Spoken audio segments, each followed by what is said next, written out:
Akang dan Teteh jumpa kembali dengan Safari Ramadan bersama Asep Herul Gani. Pada kegiatan kali ini saya ingin menyampaikan kepada Akang dan Teteh bahwa di dalam tema pemaafan itu berarti di situ kan ada orang yang melakukan penzoliman terhadap diri kita. Nah, persoalannya adalah kita tanya nih, yang melakukan kezoliman itu siapa? Nah, di sini bisa dua pihak.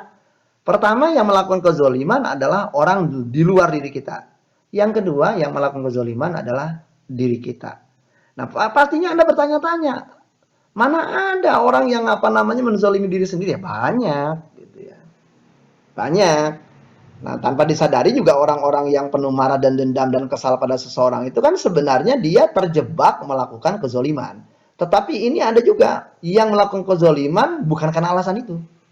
Tetapi alasan karena dia dalam suatu saat dia tiba-tiba tersadar, kesadarannya adalah bangkit dan dia merasakan bahwa dirinya sudah melakukan sebuah kekeliruan, sebuah kesalahan, sebuah kekeliruan yang sangat fatal, sebuah kekesalan yang sangat fatal, sebuah kekonyolan yang sangat konyol, ya, sebuah kebodohan yang sangat goblok gitu ya.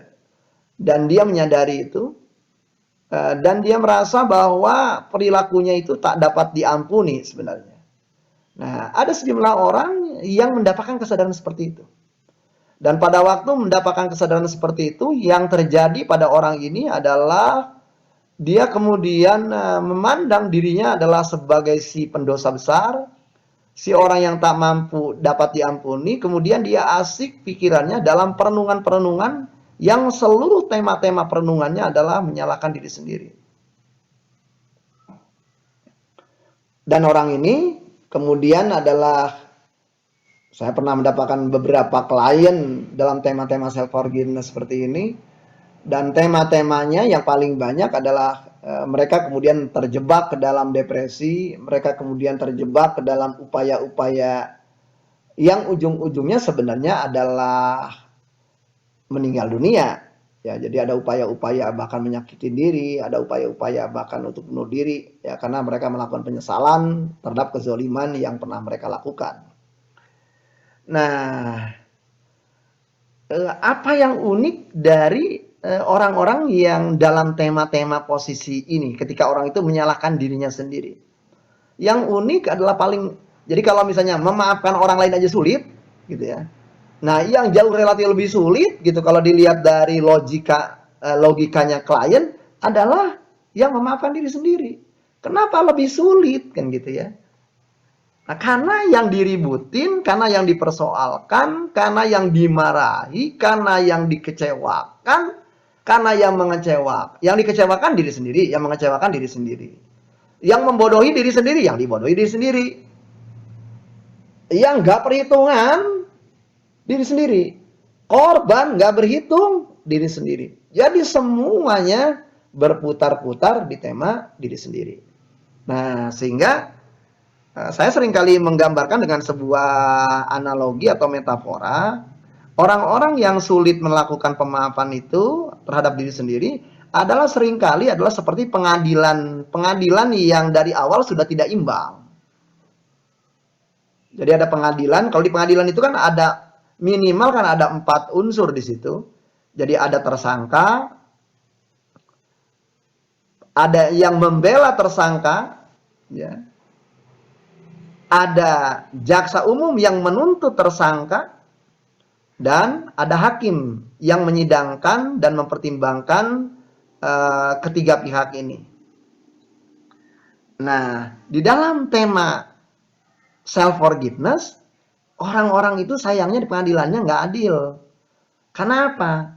Tersangkanya ada, yaitu diri yang bersangkutan. Jaksanya ada, yaitu diri yang bersangkutan. Hakimnya ada, yaitu diri yang bersangkutan. Yang tidak ada beda, yang tidak ada siapa?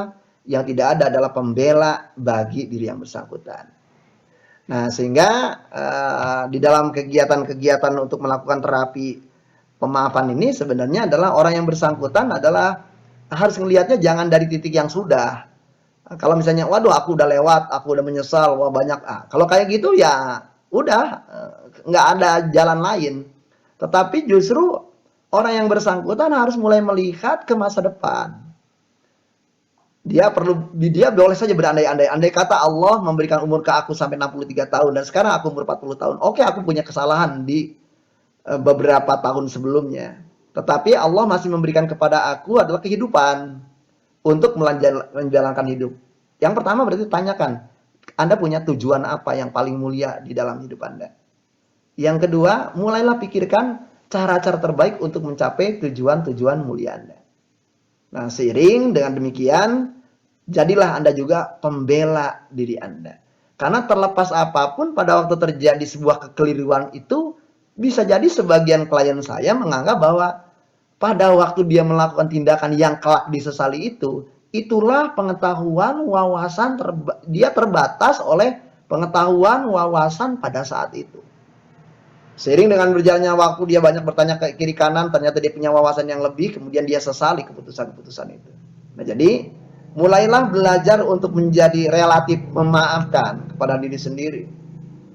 Dan caranya supaya mau begitu, Allah tetap memberikan Anda hidup.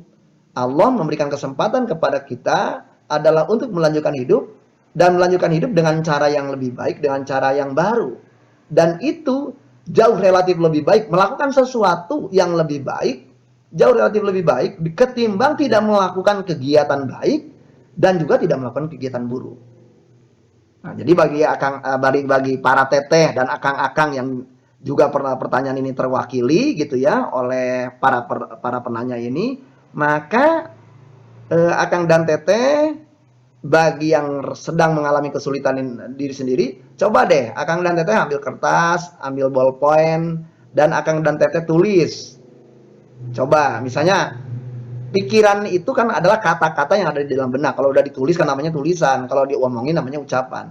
Coba tuliskan pikiran-pikiran Anda saat Anda sedang menyalahkan diri sendiri.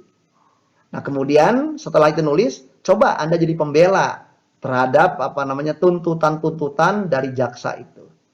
Nah, sehingga dengan demikian ada imbang. Nah, kalau udah imbang, kemudian Anda pikirkan dengan kompetensi yang Anda miliki, dengan pengetahuan yang Anda miliki, dengan resources yang Anda miliki, Anda bisa merencanakan dalam sisa hidup Anda untuk kemuliaan diri Anda seperti apa. Fokus ke sana, dan itu jauh relatif lebih baik ketimbang diri kita membuang-buang waktu dengan penyesalan-penyesalan yang tak berujung dan tanpa melakukan tindakan-tindakan apapun yang lebih penting, perlu, bermanfaat, dan bermakna.